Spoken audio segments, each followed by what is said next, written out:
दोस्तों नमस्कार। ये मेरी इस चैनल पे 4th वीडियो होगी। अगर आप मेरी वीडियोस को एक कंटिन्यूएशन में देख रहे हैं तो मैंने अपनी फर्स्ट वीडियो में ये बात स्पेसिफिकली कही थी कि this is the high time to book all the longs, क्योंकि मुझे दिख रहा था कि जिस लेवल पे मार्केट अभी है ये लेवल सस्टेन नहीं हो पाएंगे, और वो सस्टेन नहीं हुए। और तब से लेके that was video was around in October, और तब से लेके अब तक, मतलब today the date is 27th January as I am recording the video, the market has corrected two times, one for around 11% and the second time it got corrected for around 12%, 10% I am sorry। अब market तो down trend में आके recover करके फिर down trend में आ गई, लेकिन correction में आ गई, लेकिन I am sorry down trending correction में आ गई। लेकिन क्या शेयर प्राइसेस रिकवर किए? नहीं, शेयर प्राइसेस रिकवर नहीं किए। तो मेरा कहने का यही मतलब था कि जिस जिस लोगों ने इस लेवल्स पे अगर बाइंग करी है वो लोग अपने लॉन्ग्स को कवर कर लें, क्योंकि ये लेवल आपको जल्दी नहीं देखने को मिलेंगे। क्योंकि देखो क्या है, मार्केट में एक चीज़ होती है अपॉर्चुनिटी कॉस्ट। अगर तो आप प्रॉफिट्स में है तो वेल एंड गुड, ठीक है, आपने बुक कर लिए, आपने कैश पोजीशन में आ गए, आप दोबारा री इन्वेस्ट कर सकते हो। लेकिन अगर आप बहुत हाई लेवल पे बाइंग करके बैठे रहोगे, ठीक है, और मार्केट करेक्ट कर गई, उसके बाद में आप वेट करोगे उस प्राइसेस के दोबारा ऊपर आने की, मतलब आपने 2 टाइम्स आपने जो प्रॉफिट कमाने का एक स्विंग था वो आपने मिस कर दिया। ठीक, तो हम सिर्फ एक चीज़ पे फोकस करके हम ट्रेड नहीं कर सकते, या इन्वेस्ट जो शॉर्ट टर्म इन्वेस्टिंग करते हैं या जिसको स्विंग ट्रेडिंग कहते हैं वो करते हैं, तो वो नहीं हो सकती, क्योंकि मार्केट में हर वक्त एक अपॉर्चुनिटी कॉस्ट है। तो अब हमें आगे क्या करना चाहिए? देखो, मैंने ये पिछली वीडियो में कहा था कि मैं अपनी वीडियोस का जो जितना फोकस रखूँगा वो सिर्फ और सिर्फ न्यू बाय ट्रेडर जो इस कोरोना क्रैश में आए हैं उनके लिए रखूँगा। ठीक, अब आप अगर न्यू बाय इन्वेस्टर हैं प्लस आप एक सीरियस ट्रेडर हैं, मतलब आप इस मार्केट को समझना चाहते हैं, you have to crack the code, तो आपको अपनी लर्निंग पे ध्यान देना होगा। लर्निंग मतलब the more you learn, as Warren Buffett says, the more you learn the more you earn. ठीक, अगर आप कुछ सीखेंगे नहीं तो आप आगे बढ़ नहीं पाएंगे, you will get out of the market as soon as the market gives a correction. Okay, तो पहली चीज, आप अगर इस मार्केट में नए आए हैं तो मैं ये बता दूं, मार्केट में एक चलती है चीज जिसको कहते हैं डाउ थ्योरी। डाउ theory was made by Charles डाउ। ठीक, डाउ थ्योरी क्या कहती है, जैसे हम एक बात कहते हैं, अगर आपने टीवी पे भी देखा हो, न्यूज़ पे भी देखा हो, तो डाउ थ्योरी एक चीज़ कहती है कि higher highs higher lows in an up trend. ठीक, हम कहते हैं न्यूज़ में कि market is Nifty is in a longer term bullish trend. ठीक, अगर मार्केट करेक्ट हुई है, ठीक है, मार्केट रिकवर कर जाएगी, आपके शेयर प्राइस रिकवर करेंगे कि नहीं ये आपकी कंपनी पर डिपेंड करता है कि आपने किस कंपनी के प्राइसेस पे बेट किया है। ठीक, अब चार्ल्स डाउ क्या बोलते हैं कि अगर एक प्राइमरी ट्रेंड, देखो निफ्टी का जो सेकुलर ट्रेंड है, अगर आप समझें इस बात को, निफ्टी का जो सेकुलर ट्रेंड है it is a longer term bullish, it is bullish, it is no doubt it is bullish, but after the corona, after the initiation of the corona on the 23rd of the March, they initiated a new trend that was bullish, and as per the Charles Dow के हिसाब से जब एक primary trend की शुरुआत होती है वो 18 से 36 महीने की होती है। ठीक, अब 18 से 36 महीने, हमने 18 महीने टिल अक्टूबर 18 अक्टूबर नहीं, अक्टूबर 2021 तक हमने 18 मंथ्स की एक रैली एक प्राइमरी ट्रेंड की देख ली। ठीक, अप्रॉक्स, हम फिगर्स में ना जाएं कि 18 नहीं हो, थोड़े कम हुए या ज़्यादा हुए। ठीक, उसके बाद में करेक्शन बनती थी। अब अगर 18 महीने की करेक्शन है तो अगली 18 महीने की अगर रैली है तो कुछ जो करेक्शन आएगी वो उससे कम ड्यूरेशन की आएगी।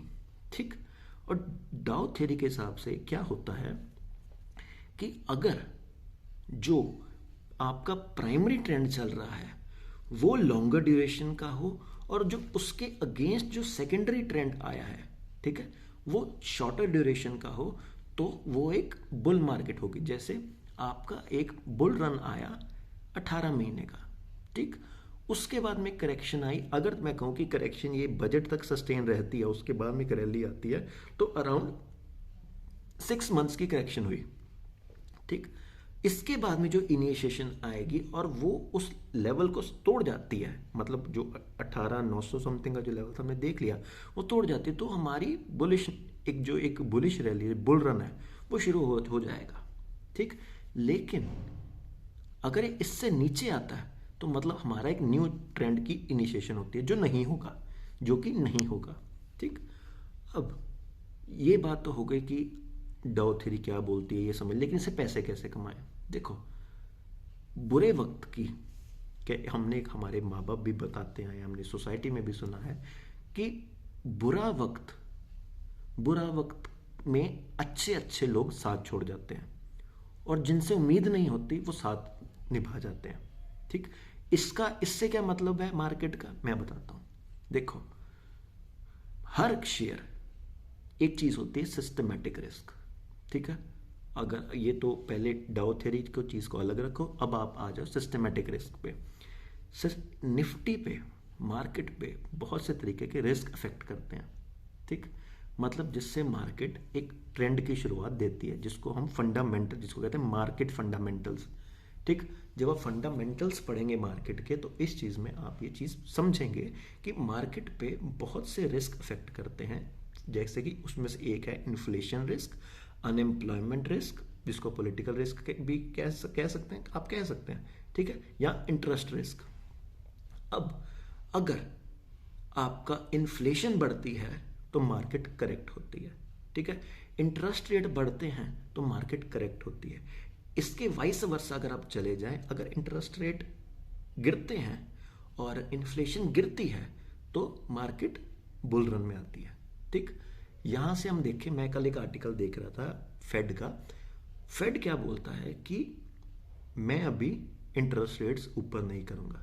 Same is the case, Modi government भी इस स्टैंड पे है कि मैं अभी इंटरेस्ट रेट हम नहीं बढ़ाएंगे। मतलब कि हमारा बुल रन कंटिन्यू रहेगा। ये मार्केट के फंडामेंटल्स है। प्राइस वाइज अभी हमने रैली करनी शुरू नहीं करी है। ठीक, प्राइस वाइज अभी हम डाउन ट्रेंड में ही है। ठीक, अब दूसरी चीज आ गई इन्फ्लेशन रिस्क। इन्फ्लेशन बड़ी है लेकिन इतनी ज्यादा नहीं कि वो मार्केट का ट्रेंड चेंज करके उसको बेरिशनेस कर दे। तो हमने जो ये चीज़ देखी है, अगर आप मेरी बात समझ रहे हैं तो ठीक है, नहीं है तो आप वीडियो दोबारा से और धीरे से देखें, आपको आपकी नॉलेज में बहुत इन्हांसमेंट आएगी। मतलब मैं क्या कर रहा हूँ, टेक्निकल्स और फंडामेंटल्स की मिक्स करके आपको एक पिक्चर दिखाने की कोशिश कर रहा हूँ। ठीक, अब मैंने बात कही कि जो बुरे वक्त में साथ हैं। देखो, मार्केट करेक्ट हुई, बिल्कुल हुई, 20% हुई। अगर 11% पहले, 10%, 20% मार्केट करेक्ट हो गई, आपके शेयर्स तो गए नीचे।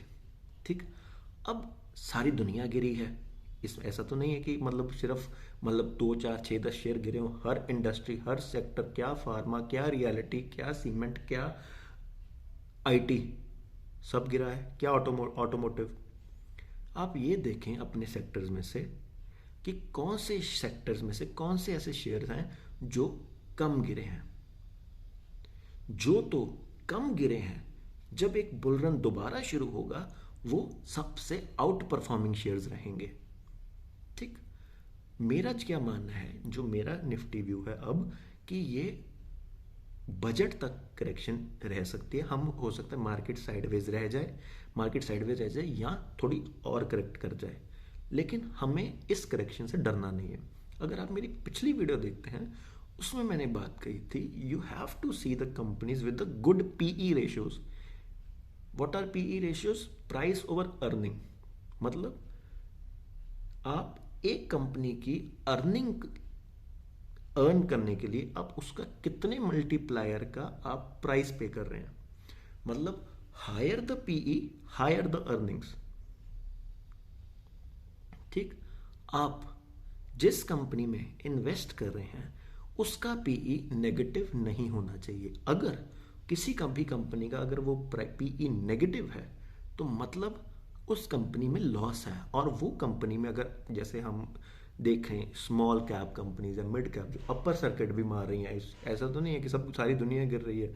इस करेक्शन में कुछ ऐसे शेयर्स हैं जो कचरा कबाड़ कूड़ा कूड़ा हैं, जो अपर सर्किट मार रहे हैं। ये ब्लंडर्स हैं, इनमें तो पैसे लगाने ही नहीं चाहिए, लगाने ही नहीं चाहिए। ठीक है, see those companies that have a good PE ratios, and after this initiation, after the correction till the February month, जो एक बुल रन आएगा they will be outperforming. First चीज आपको ये देखनी है कि जो शेयर्स हैं जो कब सबसे कम करेक्ट हुए हैं, दूसरा जिनकी हाई पीई है, मतलब जैसे अगर इन्फोसिस 10 साल पहले इन्फोसिस था, वो आज भी इन्फोसिस है और 10 साल बाद भी इन्फोसिस रहेगा। मतलब अगर वो कल मार्केट लीडर था, वो आज मार्केट लीडर है, वो पर अगले आने वाले टाइम में भी मार्केट लीडर रहेगा, उनकी गारंटी ज़्यादा है। हम क्या करते हैं, हमारी जो टेंडेंसी है, हम सस्ते शेयर्स ढूंढते हैं। देखो लर्निंग वीडियो है, थोड़ी लंबी हो सकती है, तो हम टाइम ना देखें। ठीक, अब जो कंपनीज हैं जिनकी अर्निंग नेगेटिव है, उस कंपनी में लगाने का कोई मतलब नहीं बनता। वो एक ऑपरेटर ड्रिवन या मार्केट मैनिपुलेटर ड्रिवन या एक फेक रैली जो वॉल्यूम्स दिखा के जो करते हैं कि अपर सर्किट सर्किट लगा दिया, लोगों को बीच में अपर ऊपर वाले रेटों में फंसा देना, उससे तो हम बिल्कुल ही अवॉइड रहें। ठीक, मैं क्या करता हूँ कि मैं नेगेटिव वाले शेयर्स को देखता तक नहीं हूँ। ठीक है, मतलब कैसे नहीं, एक तो चीज़ देख लेनी नेगेटिव जिनकी पीई हो। ठीक है, दूसरी चीज़ मैं ये देख लेता हूँ कि 100 रुपये से नीचे ना हो वो शेयर। ठीक है, एक मतलब आप अगर बीच में नहीं आए हैं तो आप बीच में एक नाम सुनेंगे गैन का। गैन क्या बोलते हैं, if a share is cheap it is meant to be cheap. उसकी औकात है सस्ते रहने की। अगर माइंट्री जैसा शेयर 5,000 की वैल्यूएशन तक चला गया, ठीक है, मतलब उसने अर्निंग पोटेंशियल दिखाया है जिसके कारण वो 5,000 तक पहुंचा। और क्यों पीएनबी 40 रुपए पे रह गया, क्योंकि उसमें अर्निंग पोटेंशियल नहीं है। ठीक, हम 2 4 6 दिन का स्विंग खा सकते हैं, लेकिन हम कब फंस जाएं उस चीज में कुछ नहीं कह सकते। ठीक, तो आइंदा आने वाले टाइम के लिए हम अगर देखो बुरा टाइम आया है, सबके लिए आया है, सिर्फ आपके लिए नहीं आया है। मैं ये आपको रिकमेंडेशन करता हूँ कि जब एक बेयर मार्केट आती है, आप कैश पोजीशन ज़रूर रखें अपने पास, हमेशा रखें। अगर आपका जितने मर्जी का अमाउंट का पोर्टफोलियो है, 20% टका या 25% कैश पोजीशन रखें ही रखें। कारण कि वो कैश पोजीशन आपको इस बुरे वक्त में काम आएगा। ऐसा तो है नहीं कि मार्केट ऊपर नहीं आएगी, मार्केट भी ऊपर आएगी, क्योंकि सेकुलर टर्म उसका बुलिश है। ठीक है, सब कुछ ऊपर आएगा, सब कुछ बुल रन में आएगा, लेकिन आउट परफॉर्म वो करेंगे जिनकी अर्निंग पोटेंशियल बहुत ज़्यादा है। उनमें मोमेंटम भी आएगा, उनमें एवरेजेस भी साथ देंगी, उसमें सब रिलेटिव स्ट्रेंथ भी बोलेगा, लेकिन वो बोलेगा तब जब उसमें अर्निंग पोटेंशियल है। तो ऐसे कोई भी शेयर जो ऐसे 100 रुपये से नीचे हैं, जिनकी अर्निंग्स नेगेटिव है, उनको तो आप अवॉइड करें। ठीक, और जो मार्केट का अभी है हाल, उससे देख डरे ना। ठीक, सब ऊपर आएगा, सब बुल रन में आएगा, सब एक लॉन्ग ट्रेंड्स में दोबारा आएंगे, आपके भाव घूम के दोबारा वापस आएंगे। ठीक, तो डर के हम उसको ना काटें।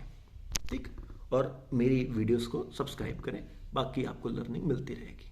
Thank you.